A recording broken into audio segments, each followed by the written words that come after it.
Y vamos a continuar con el mensaje de la palabra de Dios. Vamos a estar ahí en Marcos capítulo 3, hermanos. En la primera sección vimos lo de los tiempos, cómo se van a acercar los tiempos finales. Hoy vamos a ver lo de la gran tribulación. Vamos a estar viendo en Marcos 13, del 14 al 21. Vamos a pedir la dirección de Dios y que Él nos bendiga en este mensaje. Padre Santo, te damos gracias, Señor, por el cuidado que tú tienes de nosotros a cada momento. Te damos gracias que tú eres un Dios misericordioso y grande, Señor, un Dios que vino a salvarnos, que vino tu Hijo Jesucristo a morir por nosotros para que nosotros pudiéramos ser salvos en su nombre. Y sabemos que todos los que se acercan a Dios, todos los que le creen a Él, Señor, les diste potestad de ser hechos hijos de Dios. Y vemos esa gran bendición, Señor, que vemos en tu palabra, y aún vemos que tú hablas el pasado, el presente y el futuro. Y te damos gracias por todo. Pedimos que tú bendigas este mensaje, que todos los hermanos puedan recibir alguna edificación de lo que veamos en estos pasajes. Porque toda tu palabra es útil, Señor, para nosotros. Gracias por esto y pedimos esto en el precioso nombre de Jesucristo. Amén. Muy bien, hay un hombre que se llama Nostradamus, un médico, astrólogo, boticario francés del siglo XVI, que es conocido entre algunos círculos, este hombre Nostradamus, por predecir, según eso, todos los eventos grandes que han sucedido en la historia desde el siglo XVI hasta el presente. Según esta gente, dicen que él predijo que iba a morir Enrique el II, el gran incendio de Londres, lo de Adolfo Hitler, lo del lanzamiento de bombas atómicas sobre Hiroshima, Nagasaki, el asesinato de Jeff Henderson en Estados Unidos y otras cosas. Y algunos ponen más y menos, creen que este hombre predijo muchas cosas. Según ellos, un ejemplo de eso es que él predijo, según eso, el incendio de Londres en el 1666. Dice, según lo que él escribió 100 años antes de eso, en el 1555, este hombre Nostradamus escribió: la sangre de los justos será demandada de Londres. En el año 66, la antigua ciudad arderá. Según él escribió eso, y dicen, pues predijo ese evento. ¿Y qué fue lo que sucedió? En el 12 de septiembre del 1666, un pequeño incendio en la panadería de Thomas Ferrier en Londres, comenzó un incendio que duró 3 días y consumió la ciudad, y se ha conocido como el gran incendio de Londres.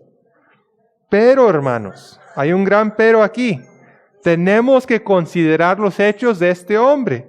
Vemos que, primeramente, esto no es las traducciones. Si tú lo buscas este hombre en internet, todo lo que te ponen ahí son traducciones muy embellecidas para que se parezcan a los eventos que sucedieron.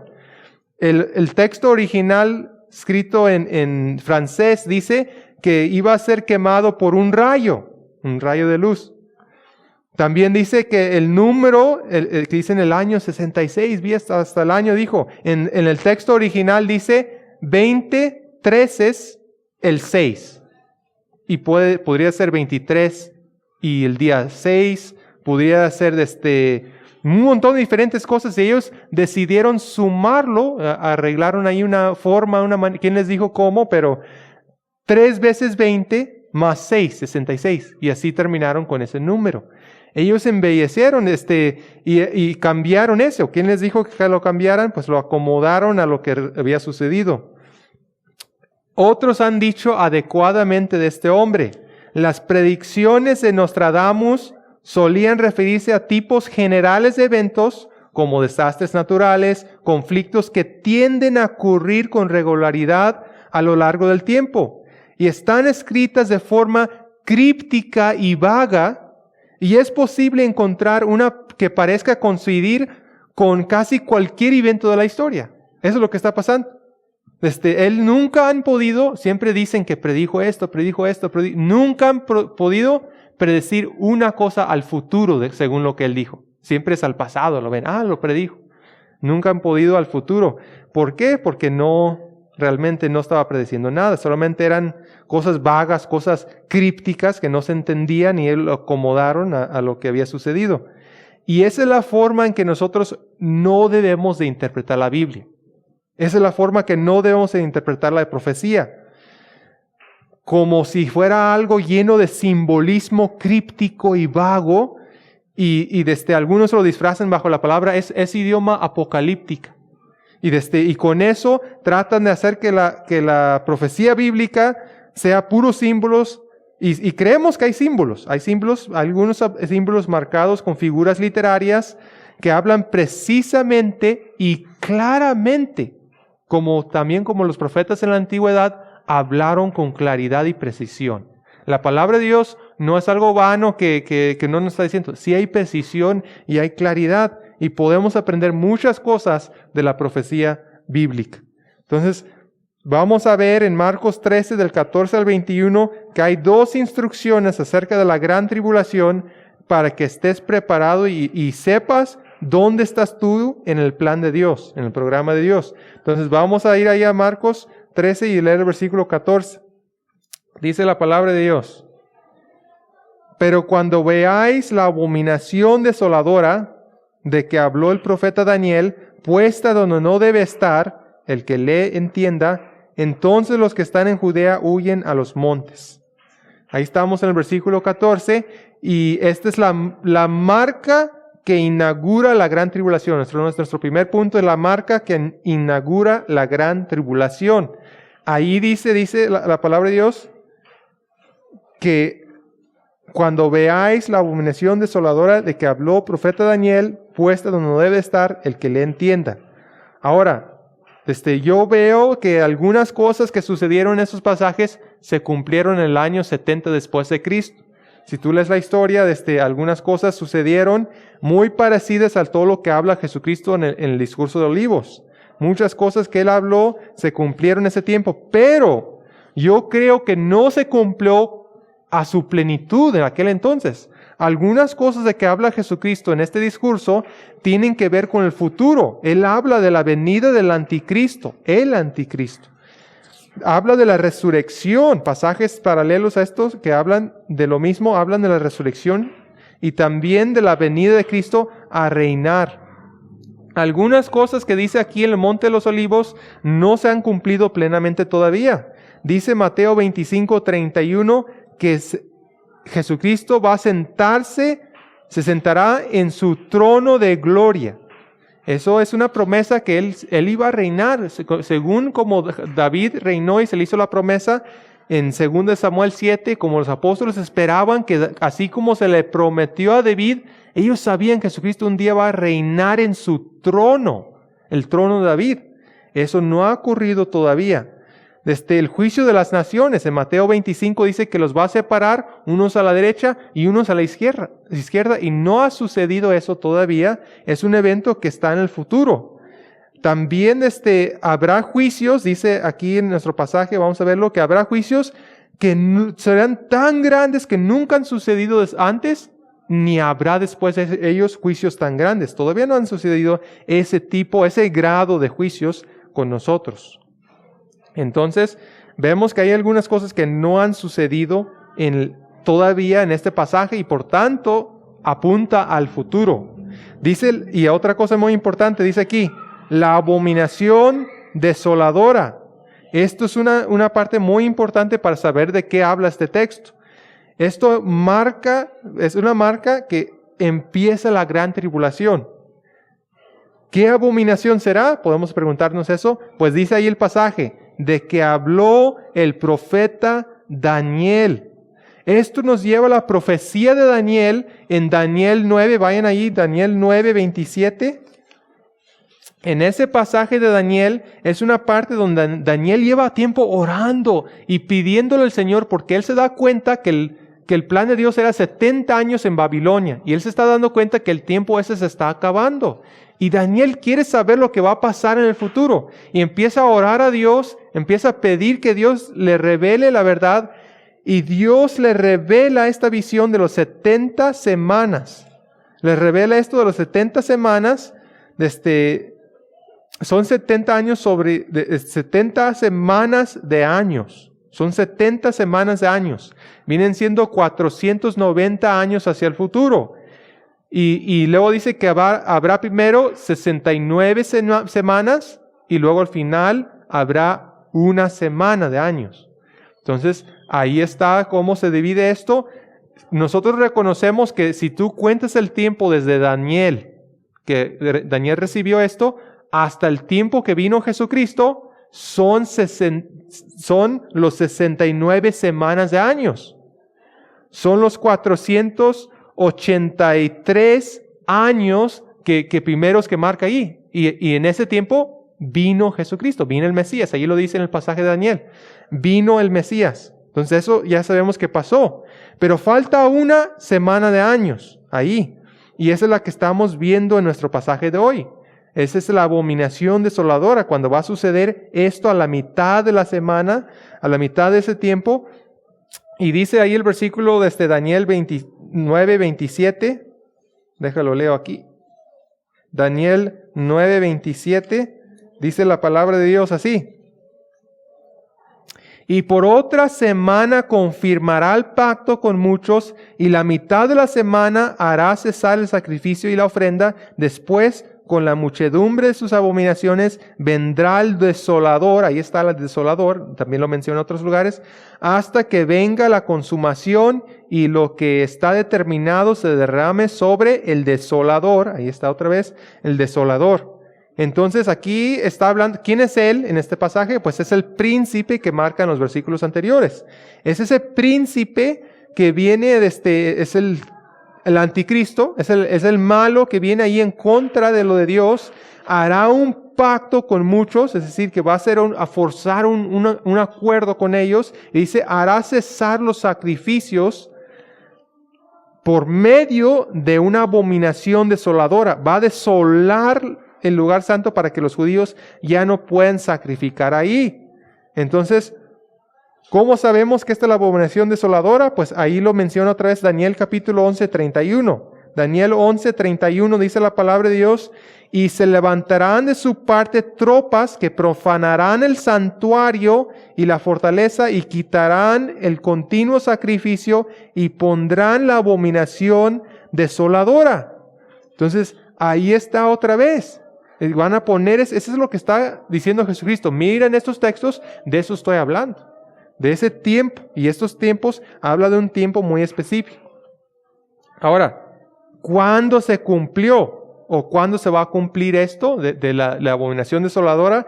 Pues algunos han dicho que se cumplió en el pasado, en el año 167 a.C., por Antíoco Epífanes el IV, el cual era un enemigo de Israel y trató de entrar ahí al templo y profanarlo sacrificando un cerdo sobre el altar. Algunos dicen que eso fue y eso habla Macabeos y otros historiadores hablan de eso. Otros dicen que esto se cumplió el año 70 después de Cristo, que después de Cristo, cuando vino el emperador Tito y profanó el santuario metiendo a gentiles ahí adentro, y además eso que llevaban la insignia idolátrica de Roma en su ropa. Otros dicen que eso fue cuando se cumplió esto. Pero hay una tercera opción, y es que esto no se ha cumplido todavía, o no se ha cumplido plenamente. Y eso vemos en la Biblia, muchas veces pasaba esto. La Biblia primero como que sucede algo parecido, pero todavía va a suceder más plenamente. ¿Recuerdan la redención? Primeramente vemos muchas veces en la Biblia que habla de Egipto, sacó el pueblo de Egipto, sacó el pueblo de Babilonia. Luego viene Jesucristo y nos saca del pecado. Entonces hay muchos ejemplos de eso, de cuando se cumple más plenamente la profecía. Y esto nos ayuda a entender lo que está pasando en esta parte. Ahora, con Antíoco el templo no fue destruido. Ahí habla de que el templo iba a ser destruido, ahí en el pasaje que acabamos de leer. Y con Tito, recuerda que ahí con Tito nunca hizo un pacto con los judíos. Él no forzó un pacto, no hizo un acuerdo con los judíos. Él simplemente los arrasó. Entonces, vemos que no se ha cumplido plenamente todavía lo que estamos leyendo aquí. Pero veamos a ver Apocalipsis. Ahora sí, Apocalipsis habla de la misma semana de años, el mismo periodo de 3 años y medio, ahí en Apocalipsis 13:5. Ese capítulo habla mucho del anticristo. Apocalipsis 13:5. Vean ahí. Apocalipsis 13:5. Dice la palabra de Dios: también se le dio boca que hablase grandes cosas y blasfemias, y se le dio autoridad para actuar 42 meses. ¿Cuántos son 42 meses? Exactamente 3 años y medio. Es lo mismo que dijo Daniel, es el mismo periodo de los cuales ellos están hablando, y si tú ves en Apocalipsis ahí, él hace cosas similares, y ahorita lo vamos a ver. De hecho, vamos a leerlo de una vez. Leamos el versículo 14 y 15, ahí del 13, 14 y 15, dice: y engaña a los moradores de la tierra con las señales que se le ha permitido hacer en presencia de la bestia, mandando a los moradores de la tierra que le hagan imagen a la bestia que tiene la herida de espada y vivió. Y se le permitió infundir aliento a la imagen de la bestia para que la imagen hablase e hiciese matar a todo el que no la adorase. Entonces, ahí habla de que también iba a ser una forma idolátrica que iba a forzar que lo adoraran a él. Él se va a poner en el lugar de Dios. Vamos a ver eso en Tesalonicenses, que el anticristo se quiere sustituir por Dios. Él quiere ser el que reina desde el templo. Él quiere sustituirse por Dios. Ahora, esto es exactamente, lo que estamos viendo es exactamente lo que pasó en Tesalonicenses. ¿Cuándo va a pasar esto? ¿Cuándo va a venir Cristo? Y los tesalonicenses, en la iglesia de Tesalonicenses, había confusión. La iglesia de Tesalonicenses estaban pensando, algunos falsos maestros dijeron: ya va a venir Cristo, ya es tiempo, o ya vino Cristo, perdón. Ellos estaban diciendo que ya había venido Cristo y no había por qué esperarlo. Algunos tratan de decir cosas semejantes. Pero dice 2 de Tesalonicenses 2, segundo de Tesalonicenses, el capítulo 2, 3 y 4, Pablo aclara ese error. Él dice que no, hay una señal que va a venir antes que venga Cristo. Y mira lo que dice ahí en segundo de Tesalonicenses 2, 3 y 4. Dice: nadie nos engañe en ninguna manera, porque no vendrá sin que antes venga la apostasía y se manifieste el hombre de pecado, el hijo de perdición. Y mira lo que dice el 4. El cual se opone y se levanta contra todo lo que se llama Dios o es objeto de culto, tanto que se sienta en el templo de Dios como Dios, haciéndose pasar por Dios. Esa es la seña, la abominación desoladora, que va a ser la seña que viene antes de Cristo. Que este hombre de pecado va a hacer estas cosas. Si regresan ahí a Marcos capítulo 13, entonces entendemos que esa abominación desoladora es lo que va a ser el anticristo antes de que venga Cristo. Entonces podemos esperar eso, que eso va a suceder de esa forma. Y el que le entienda, esa profecía de Daniel es algo que no ha sucedido todavía, porque esa profecía de Daniel termina en la culminación de las cosas. En Daniel, el pasaje que leímos, dice que no va a haber más predicación. Va a poner fin al pecado. Va a expiar la iniquidad. Va a traer justicia perdurable. Va a sellar la visión, la profecía. Va a ungir al santo de los santos. Todo eso no ha pasado todavía. No hemos llegado a ese fin culminante del cual habla Daniel, del cual habló Daniel ahí en Daniel 9:27. Entonces, pero esa es la señal que entramos a la gran tribulación, es lo que estamos viendo.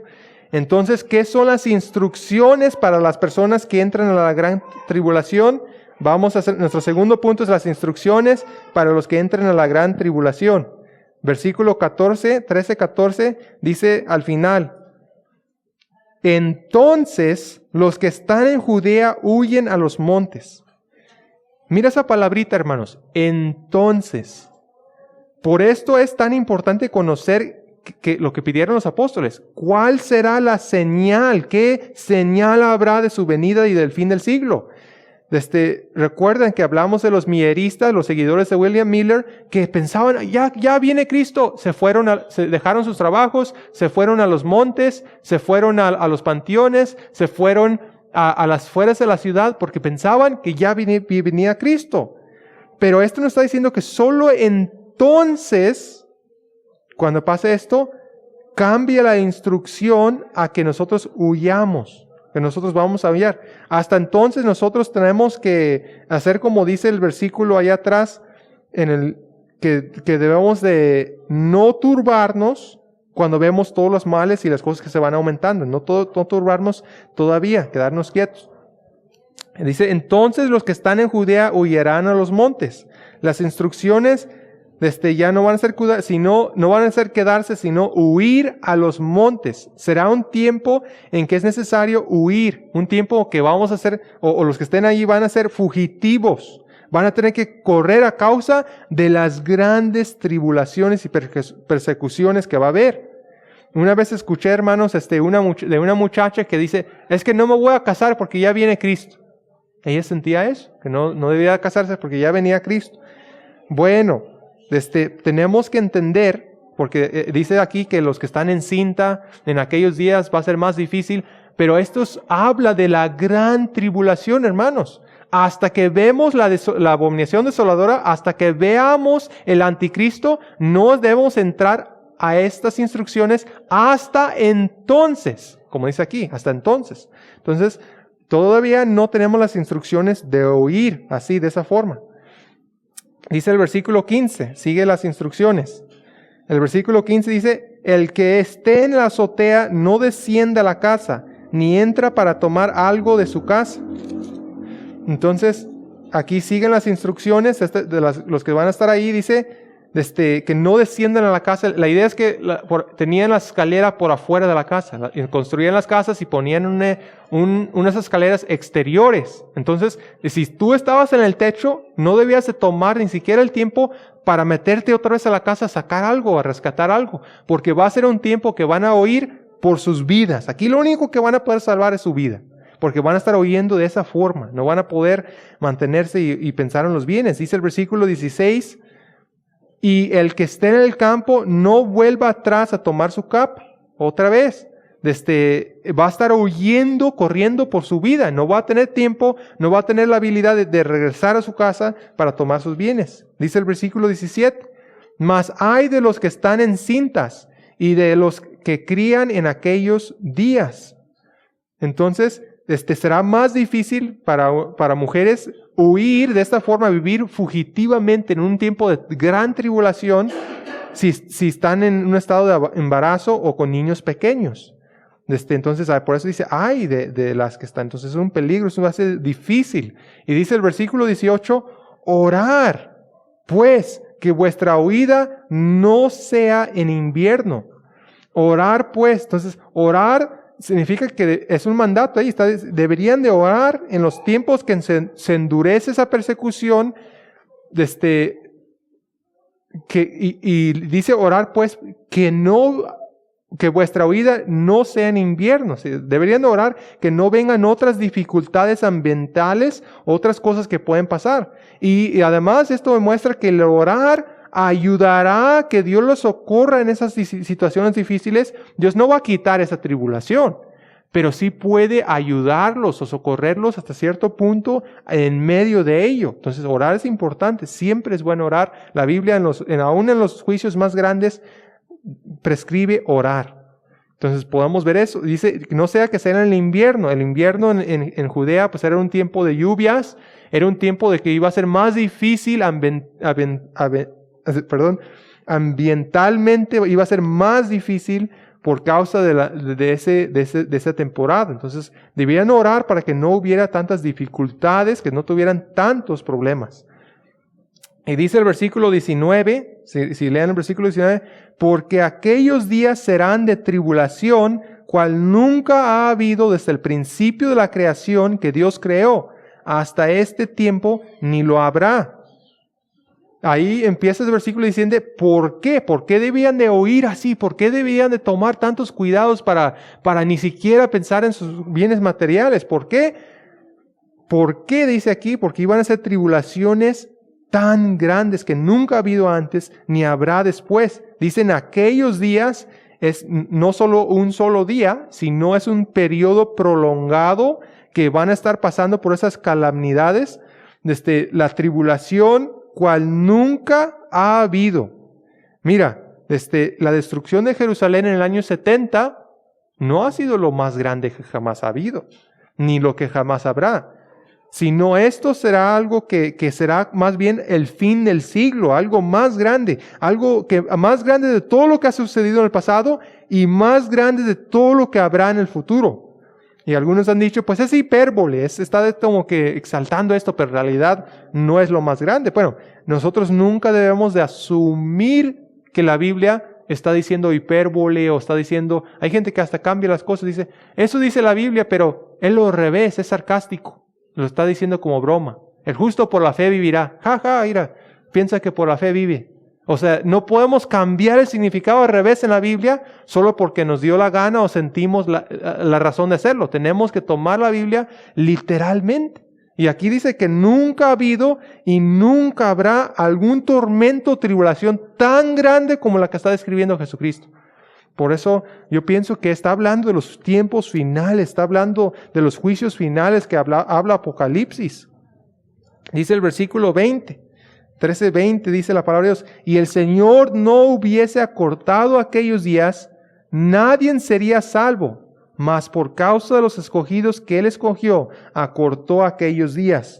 Entonces, el hecho de que acortó aquellos días quiere decir que no va a ser muy largo ese periodo de la tribulación. No va a ser demasiadamente prolongado porque será tan severo que si se prolongara ese tiempo no hubiera ningún solo sobreviviente. Nadie se iba a salvar de esa forma porque iba a ser demasiadamente grande. La fatalidad de aquel tiempo va a ser culminante y fatal. Y dice, más por causa de los escogidos. Entonces, ahí habrá gente hasta el último momento, habrá gente que todavía se convierte al Señor, gente que todavía van a ser escogidos por Dios o van a ser parte de los escogidos, de los que se salvan, los que creen en Cristo y son perdonados de sus pecados. Y dice el versículo 21,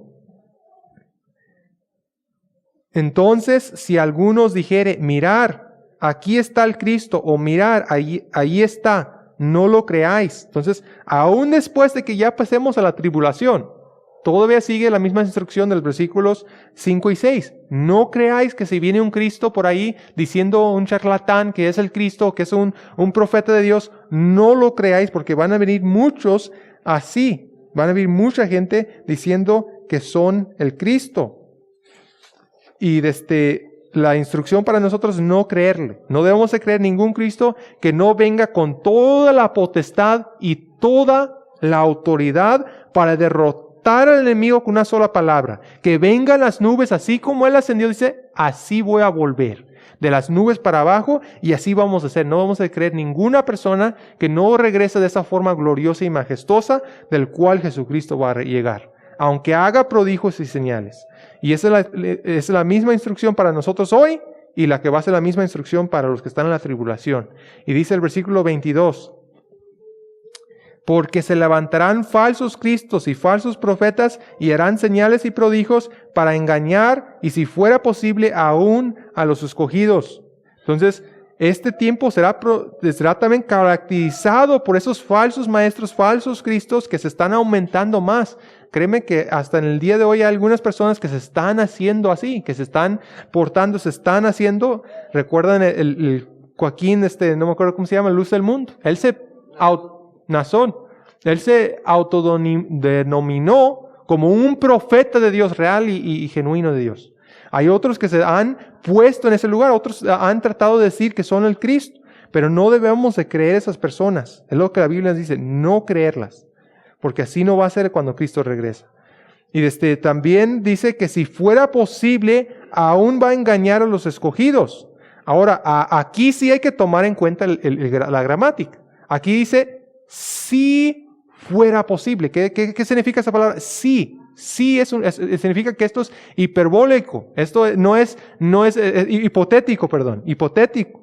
Es algo que si pudiera ser, no estoy diciendo que existe, que puede ser, dice, si pudiera ser, sí. Entonces, si fuera posible a unos escogidos.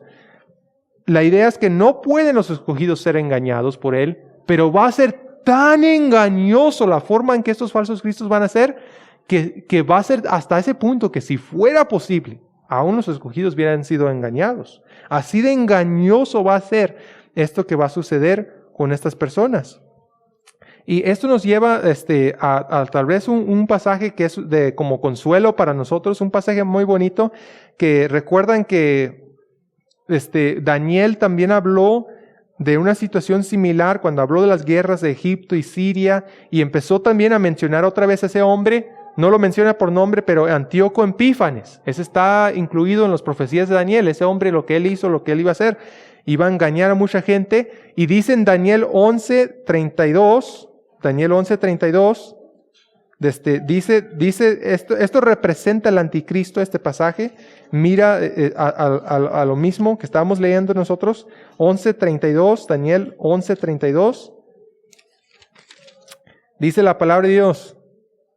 Daniel 11:32. Con lisonjas seducirá a los violadores del pacto, mas el pueblo que conoce a su Dios se esforzará y actuará. Ahí está la bendición, hermanos. Tenemos que nosotros ser el pueblo que conoce realmente al Señor Jesucristo, que conoce a Dios, tiene una relación personal porque está en Jesucristo. Ese pueblo que conoce a su Dios, que sabe lo de Dios, ese pueblo no va a ser engañado. Ellos se van a actuar y se van a esforzar, dice ahí. Entonces es un pasaje que nos lleva a esa misma idea de lo que estamos viendo aquí en Marcos 3. Y el último versículo, Marcos 13:23, mira lo que dice. Dice la palabra de Dios: mas vosotros mirar, os lo he dicho todo antes. Esa palabra mirar es tener cuidado, tener precaución, estar cauteloso en cuanto a esto. Nosotros podemos considerar esto, podemos entender esto. ¿Por qué? Porque Cristo nos los ha dicho antes. Cristo nos está diciendo las cosas claras y exactas hacia el futuro para que sepamos lo que va a suceder. Nos dio un aviso, nos dio una instrucción para que supiéramos cómo iban a ser las cosas en el futuro y podemos estar preparados para esas cosas. Por eso Cristo nos habló del futuro, por eso Cristo habló estas palabras, para que nosotros pudiéramos estar preparados para ellos. Ahora, hemos visto hoy, hermanos, que la marca esa de la abominación desoladora que va a cometer el anticristo es la seña de que ya entran a la gran tribulación. Esa es la seña que marca aquí Jesucristo. Después de eso, entonces empieza a describir todas las tribulaciones y instrucciones para los que están ahí en ese tiempo, en ese lugar. Y a veces podemos pensar que estudiar todo esto, que estudiar el futuro y la tribulación, pues no siento que me es mucha edificación para mí. No siento que hay mucha edificación. Pero hermanos, se dice que una tercera parte de la Biblia fue escrito viendo hacia el futuro. Mucho ya se cumplió, pero una tercera parte fue escrito viendo hacia el futuro.